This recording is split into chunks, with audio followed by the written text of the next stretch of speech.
Welcome back, or if this is your first time, thank you for watching this video. We are doing a teardown of a Traxxas Bandit VXL. The teardown is the same process for the brushed version as well. So here we have the entire rear end. This is intended for people that are new to the hobby, getting into RC, hobby grade RCs, and they've purchased a Traxxas or considering a Traxxas. Traxxas is a great starting vehicle, and we're going to continue this build, so thank you so much. Here we go.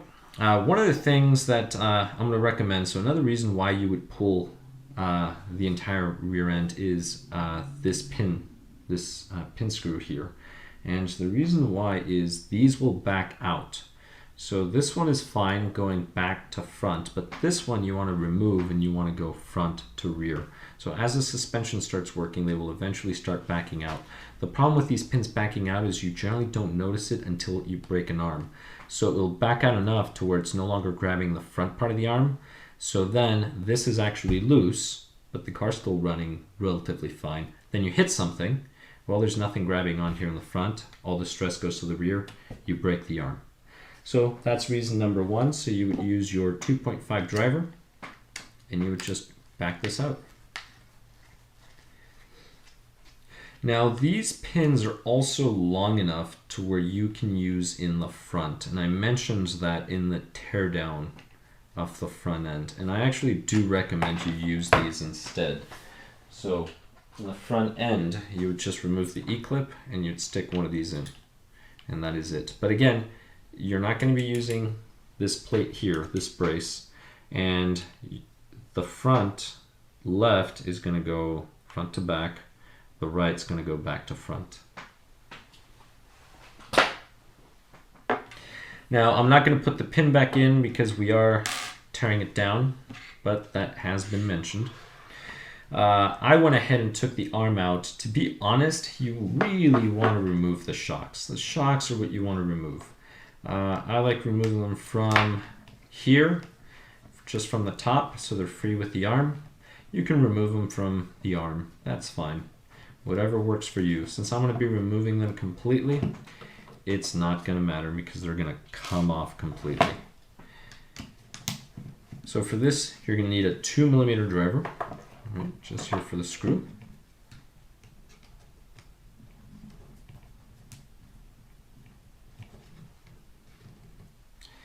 And once these come out, then your arms are going to be able to move freely unless that shaft gets in the way, which is fine. Don't worry about it. The next step now is to remove the shock tower. So we'll remove the shock tower again, 2mm, and it's just 2 screws between the transmission and the shock tower. And these are just like the screws that were holding the shock tower to the chassis. So you're just going to remove these 2.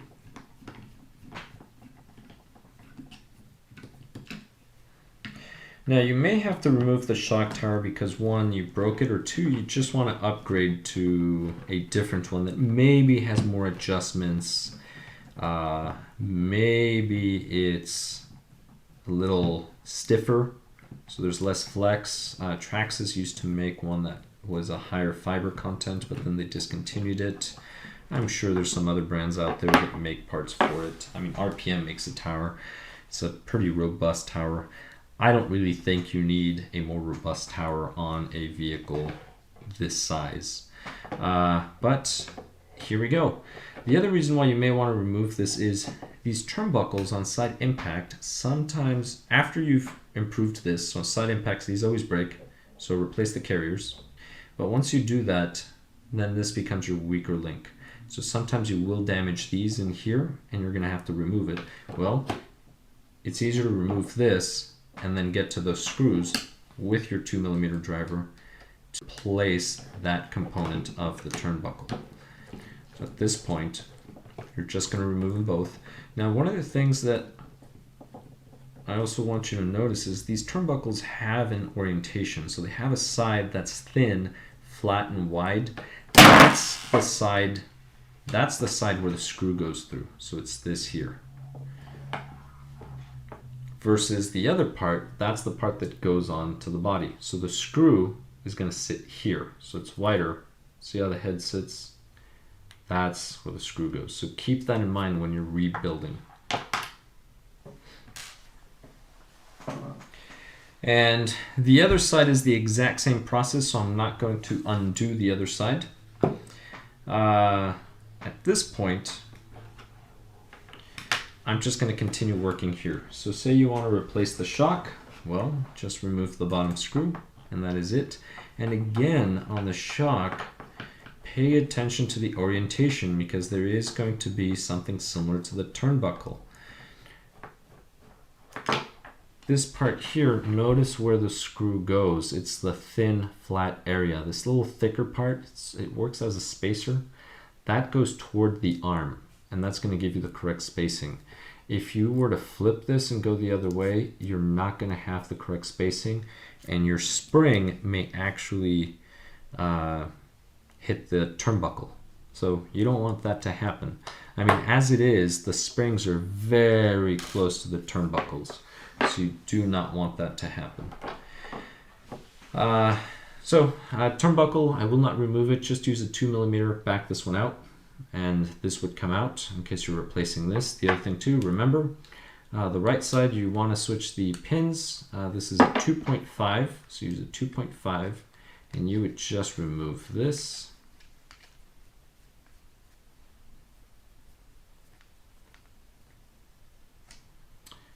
And just put it on the other side and then screw on. That's it. But we're doing a teardown. Here we go. So here's the arm. Again, sometimes you're going to have to replace the arms because you'll break them at some point. Usually it's because that screw backs out and then you hit something. But one of the things is, notice the orientation of the arm. So this part needs to go up, that part needs to go down. So here, if you see that groove, that's where the shaft is here. And that's the reason why. So this here is the top part. That part is the bottom part. The other thing too is, notice there's no holes here in between. That's the rear. There's your shock mounting positions. That's the front. So your positions for the shock mounts or mounting shocks, that is oriented toward the front of the vehicle. And there we go. So we have an arm removed. Now, let's just say you went crazy with power. Sometimes what happens is these here will pop off. And once these pop off and get damaged, you're just going to have to replace this entire part. And it happens usually when you're running too much power, or if your slipper clutch is too tight and it doesn't allow for a little bit of slippage, this is going to take the stress. So you're going to bust these up. Other brands make some for them. MIP used to make some. I believe Proline used to make some as well. So there's a few other brands that make some dogbone style, CVD style that you can replace on here. Some people just adapt other types. But anyway, I do believe these are more than adequate for the out-of-the-box setup. As long as your slipper clutch isn't too tight and the surface isn't, there isn't too much friction. Because if you get a high traction surface with too tight of a slipper clutch, you're going to destroy these right here. But all right, let's go to transmission. Now here, so this, it's like a long oppressor. You're going to need your 1.5mm, and only one side has a place to put your driver, so you can't screw up, right? This side, if I were to flip it 180 degrees, just go in half a revolution, my driver is not going to fit in there because there's no head. So you have to go back here, and that's it. So this is how we replace the whole thing if we needed to. Just back out the screw, and it's longer than a centimeter. It's probably about maybe 15mm. I'm not really sure. I would have to measure, to be honest. But The threads, there's only threads here on the top, just that there. So you're looking at about maybe 3 millimeters of threads right there. And then everything else is smooth. So you just have to unthread this. So just screw this out to this distance. And then usually what I'll do is I'll just put a finger there and then I'll just pull out. Once you remove that, this should just slide off.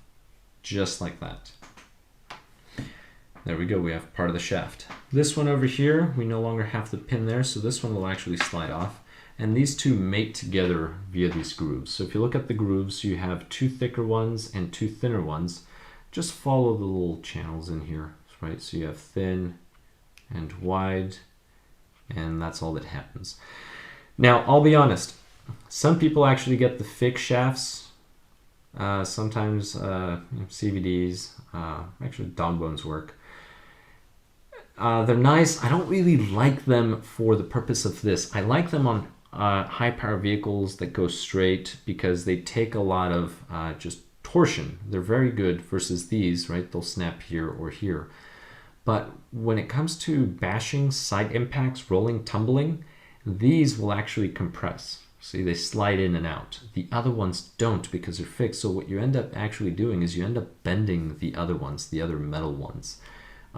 So you may want to consider sticking to these and just maybe loosening up your slipper clutch a little, modulating the power. But if you're doing a lot of tumbling, you may want to consider just keeping these or finding a brand that makes metal ones that are a similar design. There is a brand out there, I just can't remember at the time, so you will have to research it. But that is it for this portion here.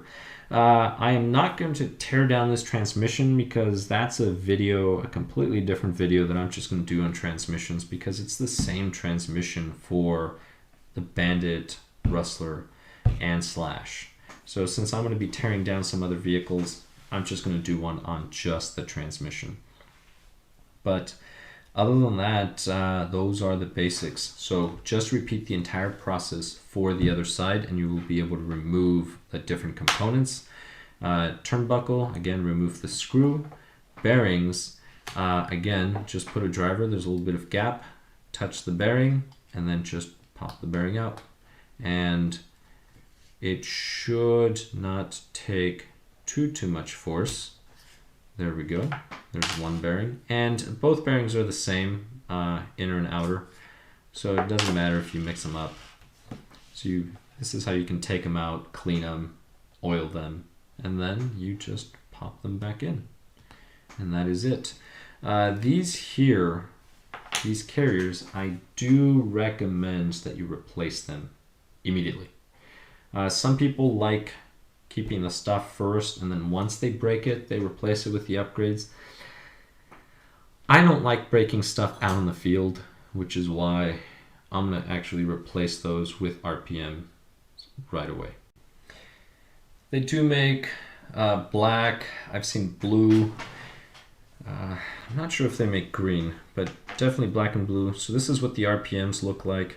Again, not sponsored or anything, these are just parts that I've tried and really like. So one of the things that you're going to notice is there's a big difference in the amount of material between the two. So the RPM is the one that I'm holding with my fingers. So if you look at the material, there's a big difference. If I just flip it, right, and then the thickness too. One of the things to notice is see how these are just relatively straight, and then this is where they have just a little bit of added material right in there. Well, see, they're pretty thin. Now if you look at the RPMs, a lot more material there for reinforcement. So this is what generally snaps off the factory ones. So really, I would just recommend you replace them. They're not that expensive. They're probably about $12 a pair. And $12, I mean, maybe for initial cost it may seem like a lot, but they do have lifetime warranty. I mean, the parts do wear out, and then at that point you're going to have to replace them anyway, and then the bearings will be a little sloppy in there. but it takes a lot of driving for that to happen. But let's just say if the part breaks, just send it back to RPM. They will judge it and they will determine if the part broke due to failure of the part and not you breaking it intentionally, right? Grabbing it with pliers or what have you. And if they determine it was from just the item failing, they will send you a new one, a new replacement part, which is pretty cool. All right. So that being said, like I said, just replace them. And here, you just kind of hold this, put the driver. Nice thing is to just set in the driver, put in the hole, and then make sure it's perpendicular. The screw's perpendicular to the part. That way it doesn't go in crooked. So here we go. And you're just going to screw that in, and that is it. Then after that, you're just going to pop the bearings right in. And once you do that, then you can just start reassembling everything. So again, this is what the RPM part looks like. This is what's going to happen. And bearings, just make sure they're flat, press them in, and that is it. So that is good to go. So again, major difference between the factory, this is the factory, and RPM. This is RPM, between the amount of material. There we go. Thank you very much for watching. You can subscribe, ring the bell, like, dislike. I'll catch you in the next one. Thank you so much.